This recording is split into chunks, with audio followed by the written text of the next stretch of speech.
All right, ready to dig in. We're taking a deep dive today talking about community development social work. It's all about making real change happen. And thanks to your RoleCatcher research, we've got some interesting stuff to unpack. Yeah, it's about making a lasting impact, helping communities thrive instead of just getting by. And you know how sometimes people think of social work as just a temporary fix? Right. Community development takes a different approach. It's about empowering people, giving them the tools to be their own agents of change.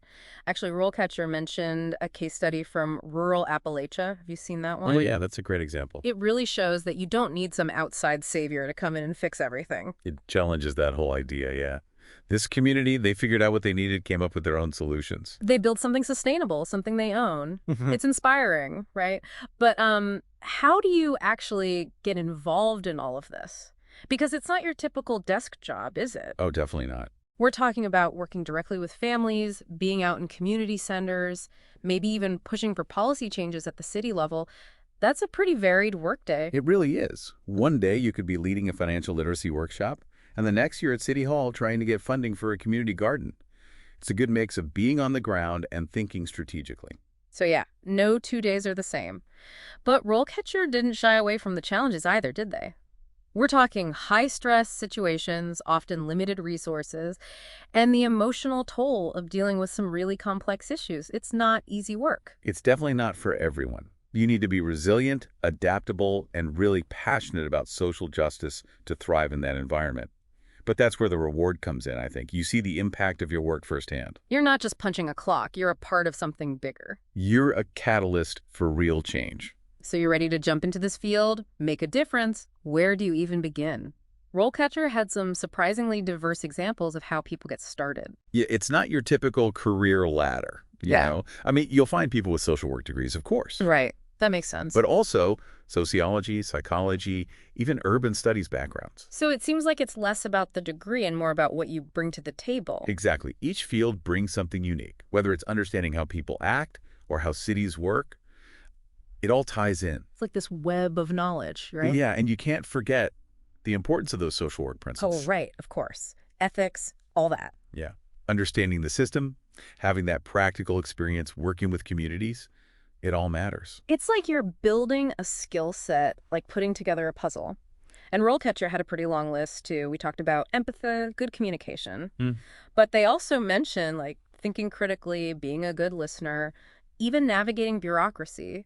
That's not exactly what you think of when you picture this job. It's not always glamorous, that's for sure. Mm-hmm. But when you're working within these big systems, trying to secure resources, dealing with regulations, you need to be strategic about it. So yeah, a big heart is important, but you gotta have the brains to back it up. Absolutely. And those skills probably become even more important as you climb the ladder in this career, right? You're right. The learning never stops. Speaking of which, RoleCatcher mapped out some typical career stages, didn't they? Yeah, they did a good job of outlining it. From entry level all the way up to Director of Community Development. They even had those detailed profiles for each stage. Those were really helpful, actually. It makes it easier to picture yourself at different points in your career. Okay, so let's break it down. Say you're just starting out, entry level. What are you actually doing day to day? It's a lot of foundational work. You might help out with community needs assessments, maybe provide some basic support services, a lot of outreach, really getting to know the community and the issues they're facing. Learning the ropes, cutting your teeth. So then you move up, let's say, junior community development social worker.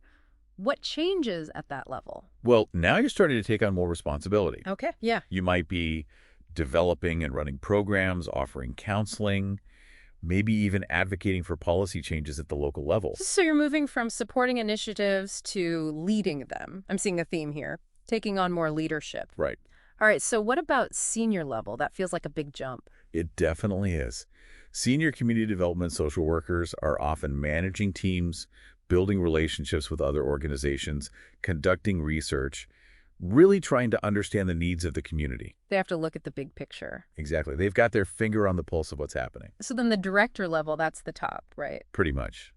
They're the ones setting the vision for their organization or even for their entire region.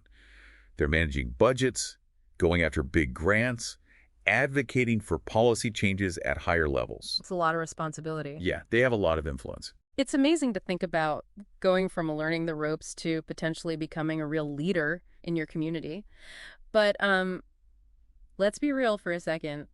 Getting that first job, it can be tough. It's a jungle out there, you're right about that. Luckily, RoleCatcher seems to have our backs. They have a whole section on interview prep, don't they? They do, and it's actually helpful stuff, not just the usual vague advice. Oh, good. Like, they give you real examples of questions you might get asked specifically for community development social work, which is way better than just hearing "be yourself" again. So much better. What kind of questions did they have? Well, they said they might ask about your experience with community organizing, your approach to creating programs, even how you measure if those programs are working.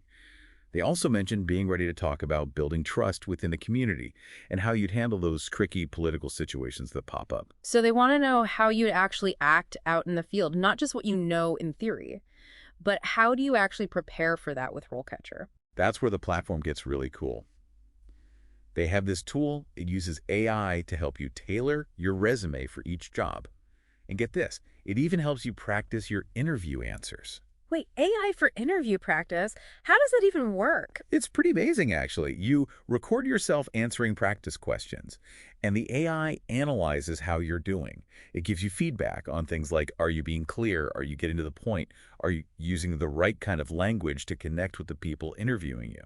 Wow, that's like having a personal coach in your pocket, Right? especially for this kind of work where you really have to connect with people. Totally. And it's not just about getting the job. It's about building a career. RoleCatcher pointed out that getting certified can really make a difference too. Oh, yeah, they mentioned the CCDP, right? Yes, Certified Community Development Professional. It shows that you're serious, that you have the skills and the knowledge. It's like that extra stamp of approval shows you're committed. Exactly. It tells employers you're invested in this work for the long haul. This has been an amazing deep dive. We've covered so much ground, from what community development social work actually is to how you can find a job and even build a whole career. Before we go, any parting words for our listeners out there who are ready to make a difference? You know, one thing that stuck with me from RoleCatcher's research was how much they emphasized empowering communities to eventually run their own initiatives. Right, it's about building independence, not dependence. Yeah, and it really got me thinking about that balance.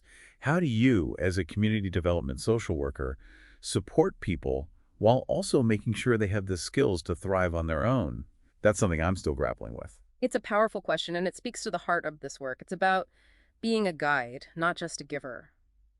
Well, on that note, we're wrapping up our deep dive into community development social work. We hope you've learned something new, gotten some good advice, and maybe even feel inspired to take action. Until next time.